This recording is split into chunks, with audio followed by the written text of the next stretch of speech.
In the vast, unforgiving Moran world, strength decides everything. Clans fight for supremacy, martial masters dominate cities, and the weak are nothing more than stepping stones. In this world, power is life, and life without power is meaningless. Among the shadows of this brutal society, a secret organization kidnaps children from villages, streets, and even elite families. These children are taken to a hidden mountain facility where they are stripped of identity, given no names, and forced to endure training so severe that most die within months. The survivors are forged into assassins, perfect weapons meant to serve the ambitions of the organization. And among them is a quiet, unassuming boy named Po Wool. He is neither the fastest nor the strongest, but he watches, learns, and survives where others perish. Little do the masters know that this boy will become their greatest nightmare, the Reaper of the Drifting Moon. Po Wool's story begins in the dead of night when masked men descend upon his village. Houses burn, screams fill the air, and chaos reigns. Children are seized, blindfolded, and transported through dense forests to a remote mountain. Along the way, the fear of the unknown grips them. Some cry for their parents, some panic and struggle, only to be struck down by cold, emotionless kidnappers. On arrival, they are thrown into a barren compound. There are no toys, no comforts, no names. Only numbers assigned to each child.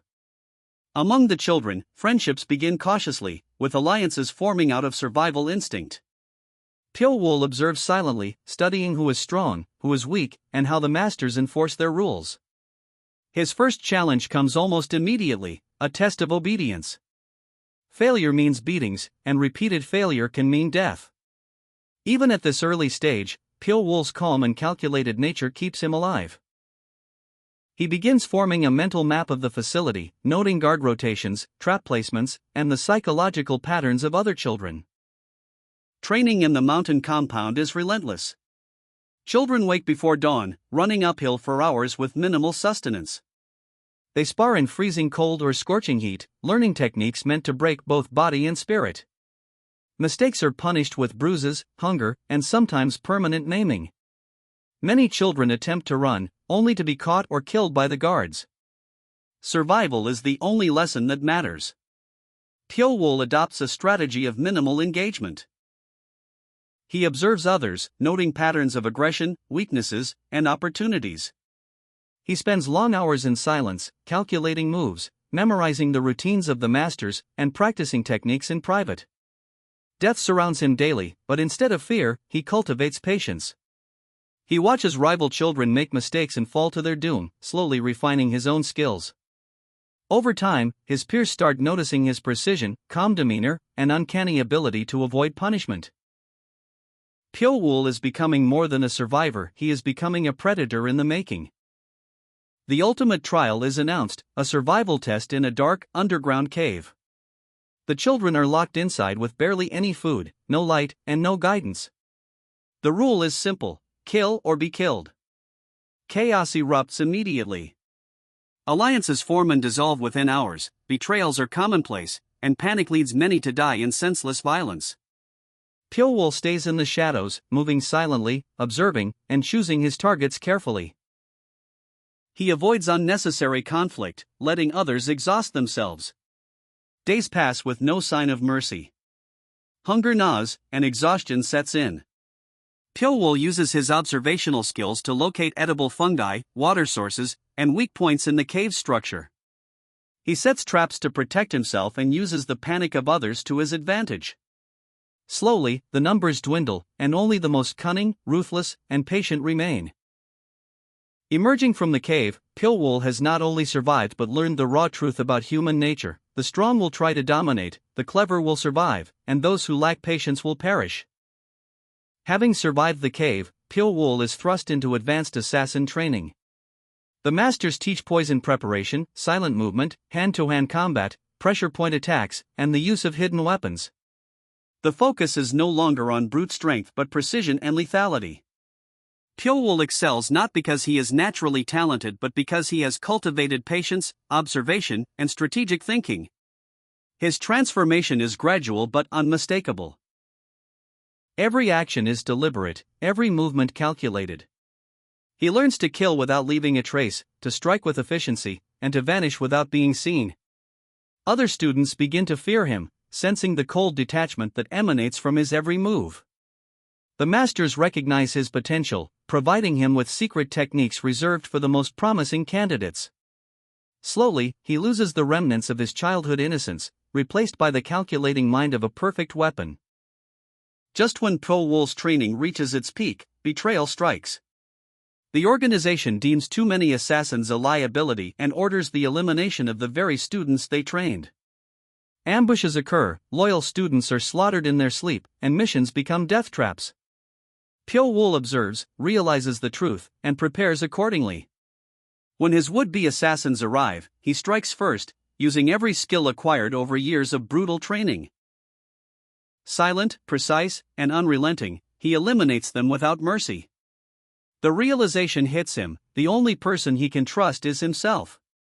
Escape from the mountain is perilous, but he navigates traps, guards, and ambushes with the precision of a shadow. For the first time in years, he tastes freedom, but the world outside is more dangerous than the one he has left behind. Pyo Wool enters the wider Murim world, a domain of clans, sects, and martial masters. Power dictates status, and reputation dictates survival.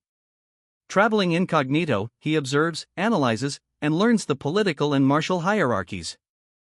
Rumors of a shadowy killer begin to circulate as unexplained deaths occur in clans and sections. Assassins, masters, and hunters find corpses left without trace, victims of precision strikes and silent elimination. He adopts the moniker Reaper and whispers, though he himself pays no attention to names. His focus remains on revenge against the organization that betrayed him and the people who turned children into weapons. Each target is approached with meticulous planning, reconnaissance, strategy, and execution are all precise, leaving no room for failure. The Reaper begins hunting former masters and loyalists of the organization. Pyo Wool's actions are calculated, each kill serves a purpose, sending a clear message to the Murim world.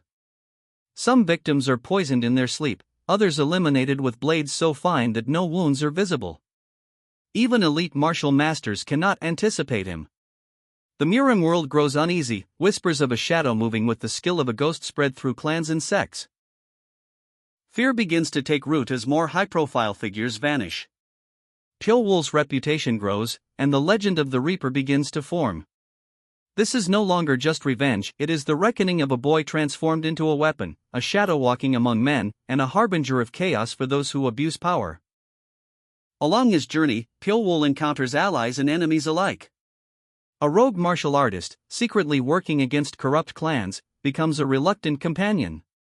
Rival assassins seeking revenge for their fallen comrades attempt to challenge him, only to find themselves outmatched. Pyo Wool's inner thoughts are revealed, he struggles with lingering traces of his humanity, memories of those who trusted him, and the cost of every life taken. Subplots intertwine, including political intrigue within clans, forbidden romances, and minor betrayals that further solidify Pyo Wool's philosophy: in Murim, only the calculated survive. Stronger martial masters, aware of the Reaper's growing influence, begin hunting him. Pyo Wool anticipates their moves, preparing traps, diversions, and countermeasures. Skirmishes break out in secret, some ending in swift elimination, others in tense standoffs that test his strategy and patience. Rumors of his capabilities spread, causing paranoia and fear in the Murim world. Plans strengthen security, martial artists become suspicious of every shadow, and alliances form to contain the threat he represents. Yet Pyo Wool remains a step ahead, reinforcing the legend: the Reaper is not merely a fighter, he is the manifestation of years of cruelty, betrayal, and relentless training. The Murim world, vast and intricate, begins to tremble under the shadow of a single boy turned ultimate assassin.